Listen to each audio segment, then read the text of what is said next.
پہلا الزام جو معاویہ حضرت علی کو برا بھلا سب و شتم کرتے تھے، اور جس گورنر کو بھی کسی عہدے پر فائز کرتے تو انہیں ضرور تلقین کی جاتی کہ انہیں خطبوں میں علی پر سب و شتم اور برا بھلا کہیں، ان کو یہ خاص طور پر انسٹرکشنز دی جاتی تھی۔ صحیح مسلم کی حدیث 6220، صحیح مسلم، بخاری مسلم میں ہے ہی ساری صحیح حدیثیں، تو میں حدیث کی روشنی میں آپ کو یہ بتلا رہا ہوں۔ 6220 انٹرنیشنل حدیث نمبر 2404، اور ترمذی کی حدیث ہے 3725۔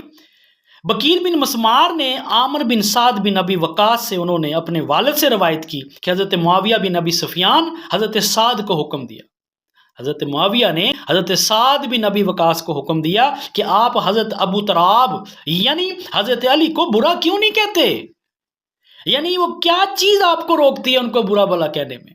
باقی تمام گورنرز کو انسٹرکشنز دی، وہ خطبوں میں کرتے ہیں، سب و شتم کرتے ہیں، آپ کیوں نہیں کرتے؟ کیا چیز آپ کو روکتی ہے؟ صحیح مسلم 6220 کی حدیث بیان کر رہا ہوں۔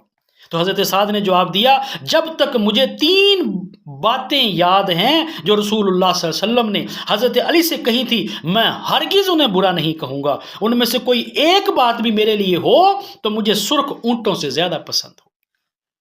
میں نے رسول اللہ صلی اللہ علیہ وسلم سنا کہ آپ ان سے اس وقت کہہ رہے تھے جب آپ ایک جنگ میں ان کو پیچھے چھوڑ کے جا رہے تھے۔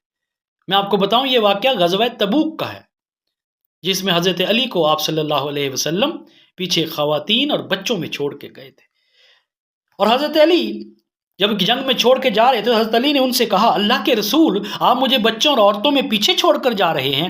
تو رسول اللہ نے ان سے فرمایا، تمہیں یہ پسند نہیں کہ تمہارا میرے ساتھ وہی مقام ہو جو حضرت ہارون کا موسیٰ کے ساتھ تھا، مگر یہ کہ میرے بعد نبوت نہیں۔ اسی طرح خیبر کے دن دوسری بات میں نے آپ کو یہ کہتے ہوئے سنا کہ اب میں جھنڈا اس شخص کو دوں گا جو اللہ اور اس کے رسول سے محبت کرتا ہوگا، اور اللہ اور اس کا رسول اس سے محبت کرتے ہوں گے۔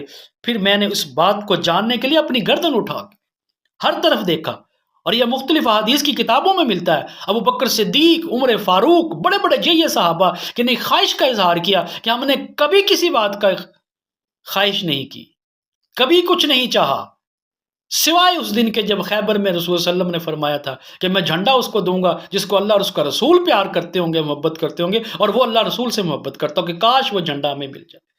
لیکن رسول صلی اللہ علیہ وسلم نے فرمایا، علی کو میرے پاس بلاؤ۔ انہیں شدید آشوب چشم کی حالت میں لایا گیا، یعنی ان کی آنکھیں خراب تھی اس وقت۔ آپ نے ان کی آنکھوں میں اپنا لعاب دہن لگایا اور جھنڈا انہیں عطا فرمایا، اور اللہ نے ان کے ہاتھ پر خیبر کو فتح کیا۔ دوسری بات اور تیسری بات یہ تھی، جب یہ آیت اتری تو آپ کہہ دیں کہ آؤ اپنے بیٹوں کو بلاؤ، تم اپنے بیٹوں کو بلاؤ۔ تو رسول صلی اللہ علیہ وسلم نے، یہ آیت مباہلہ ہے، جو نجران سے عیسائی آئے تھے اور آپ سے مناظرہ ہوا تھا، تو آخر میں جب وہ کسی بھی طریقے سے نہیں مان رہے تھے تو چیلنج کیا تھا رسول اللہ صلی اللہ علیہ وسلم نے کہ میں اپنے بچوں کو لے کے آتا ہوں، تم اپنے بچوں کو لے کے آؤ، قسم کھاتی۔ آیت مباہلہ سورہ آل عمران آیت نمبر 61 میں۔ تو حضرت علی، حضرت فاطمہ، حضرت حسن، حضرت حسین رضوان اللہ علیہم کو بلایا اور فرمایا، اے اللہ یہ میرے گھر والے۔ تو اتنی بڑی ہستی میں تو کم از کم برا بھلا نہیں کہہ سکتا۔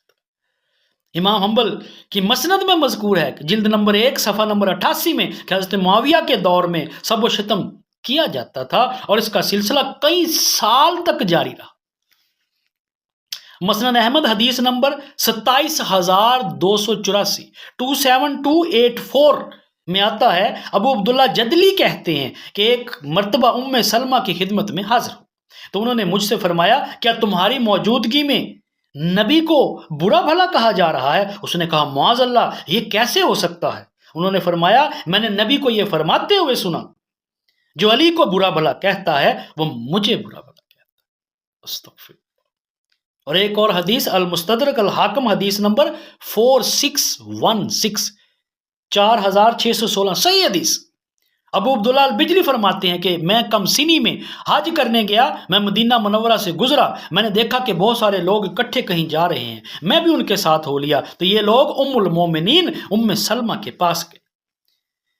تو ام سلمہ نے فرمایا، تو حضرت علی بن ابی طالب کو لوگ کیوں گالیاں دیتے ہیں؟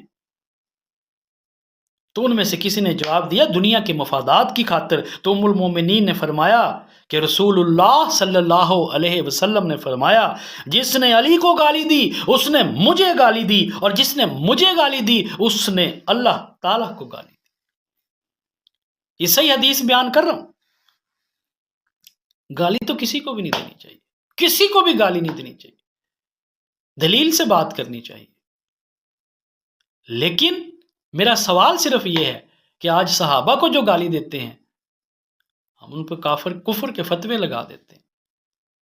تو یہ صحیح حدیث سے ثابت ہے جو علی کو گالی دے رہا ہے، جو رسول اللہ اور اللہ ان کو رضی اللہ تعالیٰ عنہ۔